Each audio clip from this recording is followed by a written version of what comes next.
All right, here we are. I tell you, hi everyone. Oh, Tonya Wells here, and let me make sure my mic is on. I didn't even test that out. Make sure that I'm coming across good. Yeah. All right. Well, I am excited to know that I have my live stream now connected to YouTube. I have worked diligently on this for, need I say, over a year, troubleshooting one little thing that I was missing, and here we are. So now I can stream live here at YouTube and Facebook at the same time. And I don't know if we'll go anywhere else, but here we are. I wanted to test this out for one thing, and as I was getting ready this morning for Sunday fellowship and worship, I was thinking about closets, and and I also was tying that together with what I was reading and meditating upon this morning in Genesis 1. So I'm going to show you how I brought both of those together. This is not pre-scripted. All I did was gather a few thoughts about closets and what I've heard people say about closets. Things like, yeah, I've got skeletons in my closet. Or I have things in my closet nobody knows about. Or these skeletons, I'm afraid to let anybody see the skeletons in my closet. We hide a lot of unresolved um, experiences and attitudes and issues in our closet. We hide them, we tuck them away. We might not do that willfully or consciously, but nonetheless, we do. And then we call it unconscious. Well, it must just be an unconscious pattern. Yes. But it also, when we carry an attitude of, well, I don't know why I did that. Well, I don't know what I'm thinking. I don't know what I'm feeling. It keeps whatever has been placed in our closet, it keeps it out of the way. The door is closed, right? The door between the mind and the heart is closed.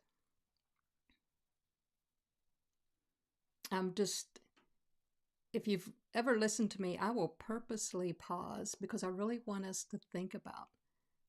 I want your heart to really hear what we're talking about here today. Because you don't need more information. You don't need to try to do something. I want us to stop and consider for a moment this whole concept of closets. This is where apathy hides.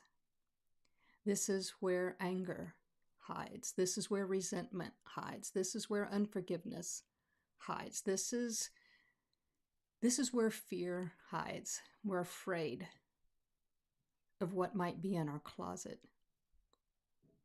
This is where emotions and thoughts and attitudes that we've not known what to do with hide in our closet.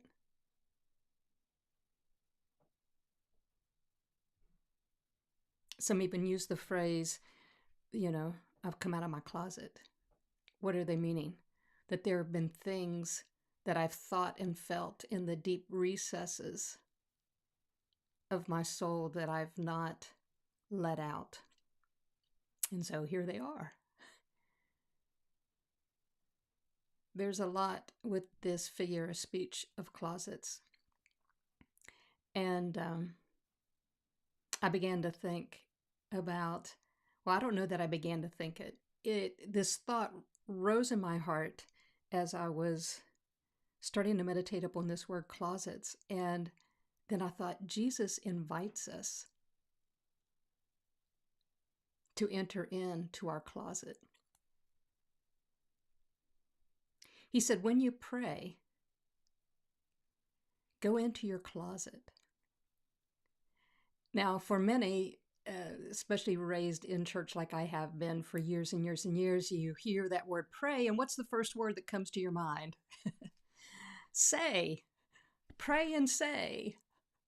When you pray, okay, so when you say, I, as I study and understand the disposition of Jesus Christ, I do not believe he was saying, go into your closet and say a bunch of words.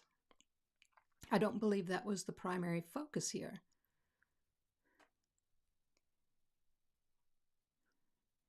Jesus demonstrated and invites us to live a yielded and surrendered life, a life that where we can learn to live in communion and union with God and live above the things that we often react to now. He teaches us to let go. And so this invitation into the closet, why would he invite us to enter into a closet? Isn't this the place we hide things? Isn't this the place we don't want to look because we're afraid? I remember when my daughter was little, if she didn't eat all of her lunch at school, which I packed for her, she went to a private school for several years, and I would pack her lunch, and it would typically be a leftover meal, and I would pack it. And if she didn't eat it all, she was afraid to tell me. So what do you think she did? She hid these Tupperware containers in her closet. What do you think happened after weeks, maybe even a month before I realized there were times she was doing this? Yeah, the food got old, it got moldy, and we didn't discover it until we started cleaning out her closet. So here's the invitation of Christ himself, right? He's saying, when you pray, go into this closet that you're afraid to look at. Why would he even do that? For many of us, we're even terrified to look and stop long enough to be still and hear are what is emanating in our heart, our fears, but yet the invitation is there. I believe 100% because when you look at the totality of his teaching, he knew there was something deeper in your closet, inside of you, that is greater than your fears, greater than your skeletons, greater than your apathy, greater than your sense of unworthiness, greater than your resentments toward others, toward yourself. He knew there was something deeper in you than your fears.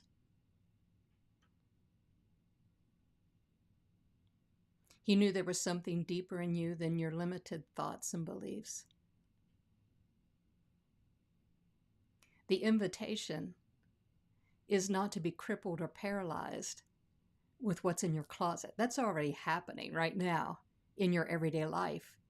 If there's things cluttering and taking up space and molding and becoming decayed in your closet. The invitation is to go deeper. The invitation is to realize there's more beneath all of that which you are afraid to even take a look at or know about. So I love this. He invites us to come into our closet, shut the door to the outside world. We can do that by closing our eyelids. That helps shut off the brain, at least from it picking up on things outside and around us. So we close the door and we enter into the closet. Now, the invitation continues, as I remember an Old Testament scripture, of being still. The promise is that when we be still, we will come to know that God is here. Be still and know I am God. I'm here. And I know more about you. I know more that runs deeper in you than you know at this moment. And I want to reveal that to you. I was saying that as if God was speaking that in our heart, in our spirit, because the invitation is safe.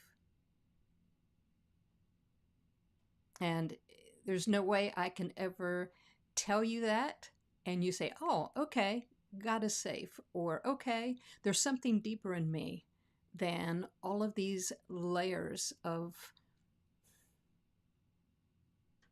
my experiences and my conditioning and things that have kept me not wanting to take a look inside. It's something that you can only experience when you let go and begin to trust, even if that trust is the starter of a small open door. So the invitation, yes, is to come in, close the door to the closet, and be still. Now, how is it, Tonya, that you saw this concept and you combined it with Genesis 1? This morning, I was returning to just this early way of creation, which I believe in Genesis 1, yes, models for the way things are created, but also in the way that since we are made in the image and likeness of God, we too create, and what God desires to create in and through us, as in the first chapter, I believe, maybe in the first couple of verses, where it says that the Spirit of God hovered over, it brooded, it hovered over the waters. And we know that earth rose out of the waters as well. And it's just really interesting because we're made up of 70+% water, and we have material earth essence to us that are made from the elements of the earth. And I believe the same is true for us today. And so as we enter in, as we close the door to the closet and we enter in, I believe, and I guess what I'm suggesting, we're just inviting you to ponder and think that the same living God that is life and unconditional love and the giver of wisdom and truth and insight and freedom hovers over this darkness, hovers over this birthing place, to where the things that you feared to take a look at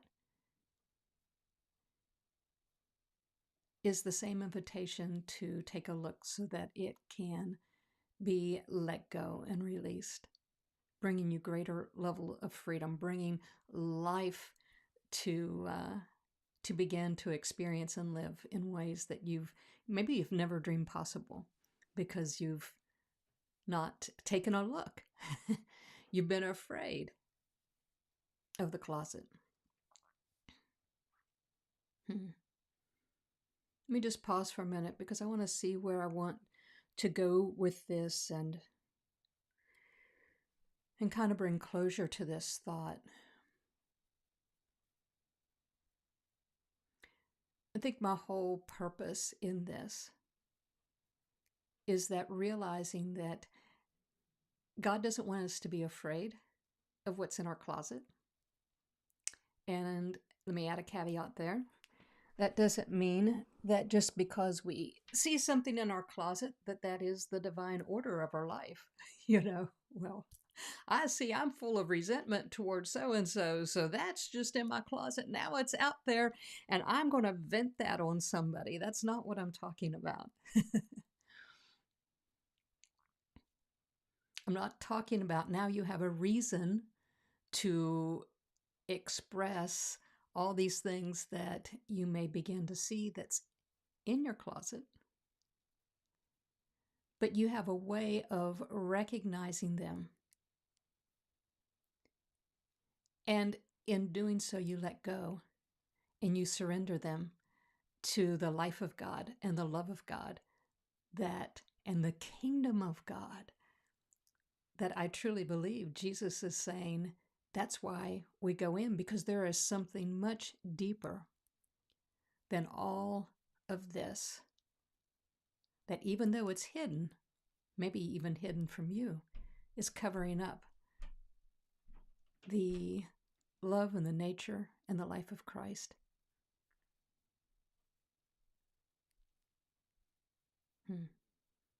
So closets. I guess my invitation to you is to consider that there's something deeper than the things that you fear. That it's actually life-giving, not only to you, but to those around you when you have the courage to let go and enter in. Close the door to your closet and enter in, to where when you pray, it's one of being still, it's one of listening, it's one of trusting that the life and the presence of God is there to teach you and reveal to you and show you. And then if there's words in your prayer, let it be secondary. Let it be secondary in the way that you hear the truth internally. I started to combine the words, internally, and then you give voice to them externally. Words are secondary. The revelation and the life of Christ, I truly believe, is primary. I believe that's all I want to say about that this morning. This is a good test. I am trusting this came across because it says my iPhone Wi-Fi is disconnected. Oh, maybe because I'm streaming. There we go. All right, everyone. Thank you for watching, and you have an amazing, amazing day. And it looks like I had somebody watching while I was here. That's great. I'm going to come back with more lives like this. Now that I know I can hop on here, sometimes I just have a thought and I hop on, or sometimes there's something I might want to share with you, and we'll figure it out. But yeah, thanks for watching. Bye-bye, everyone.